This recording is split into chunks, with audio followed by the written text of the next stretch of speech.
तर नमस्कार मित्रांनो, रात्री अध्यक्षांच्या बर्थडेचं नियोजन लावलं होतं, पण मी स्वरूप गेलो केक आणायला. मस्त एम्ब्रोस मधनं केक घेऊन आलो. त्यानंतर आपल्या सगळ्या जीवाभावाच्या माणसांना घेऊन कॅफे दिरामध्ये बर्थडे सेलिब्रेट केला. त्यानंतर सगळ्यांचे फोटो काढले, एकदम ओके विषय करून टाकला आणि निघालो आम्ही घरी. मग आज सकाळी लवकरच उठलो आणि पाण्यावर होतो म्हणून सगळ्या टाक्या भरून घेतल्या. त्यानंतर स्वामींचे आशीर्वाद घेतले आणि गाडी काढून निघालो जिमला. आणि हो पाऊस काय थांबनच, मग म्हणलं आपण पण थांबलो नाही पाहिजे, तसंच निघालो पुढं. मग जिम मध्ये गेल्यावर बजरंगबलीचं दर्शन घेऊन वॉर्मअप सुरू केला. आजचा विषय होता फक्त लेग.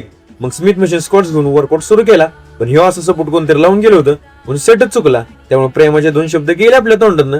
त्यानंतर सेट पूर्ण केला आणि नंतर घेतले आपले हेवी लेग प्रेस, जरा भारी वाटलं आणि शेवटी सीटेड कप्स घेतले. त्यानंतर लेग स्प्रे करायला 2 मिनिटं स्किपिंग केलं आणि लास्टला स्ट्रेचिंग करून आपला आजचा सेशन कंप्लीट केला आणि वर्कआउट संपून निघालो घरी. आणि आज जरा गाडीत पेट्रोल टाकावं म्हणलं म्हणून गेलो पंपावर. आणि तिथनं येताना इडल्या अण्णांनी आवाज देऊन थांबवलं. म्हणले 3-4 महिने गावाला गेलतो म्हणून दुकान बंद होतं, आजपासून चालू गेले, ते जरा व्हिडिओ मध्ये टाक.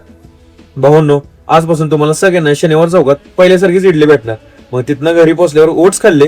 त्यानंतर आपलं आवरून निघालो शॉपवर. येताना मॅडमला कॅफे दिराजवळ सोडलं.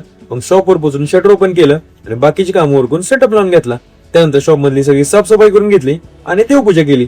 थोड्या वेळाने आले सातारचे पुष्पभाऊ. त्यांची ऍक्टिंग बघून अल्लू अर्जुन पण स्वतःला 2 मुसकडीत मारून गेली अशी ऍक्टिंग करत होते. त्यानंतर डेअरीत जाऊन दह्यान समोसा घेऊन आलो आणि भूक पण खूप लागली होती म्हणून खाल्ला समोसा. डाएटचं बघू पाहून आता उद्यापासून. त्यानंतर आली कोल्ड कॉफीची ऑर्डर. मग काय 0 मिनिटात रेडी करून दिली कस्टमरला. आणि आजच्यासाठी एवढंच. व्हिडिओ आवडला असेल तर तुमच्या ह्या भावाला नक्की फॉलो करा आणि आपल्या युट्यूब चॅनलला सबस्क्राईब करायला विसरू नका.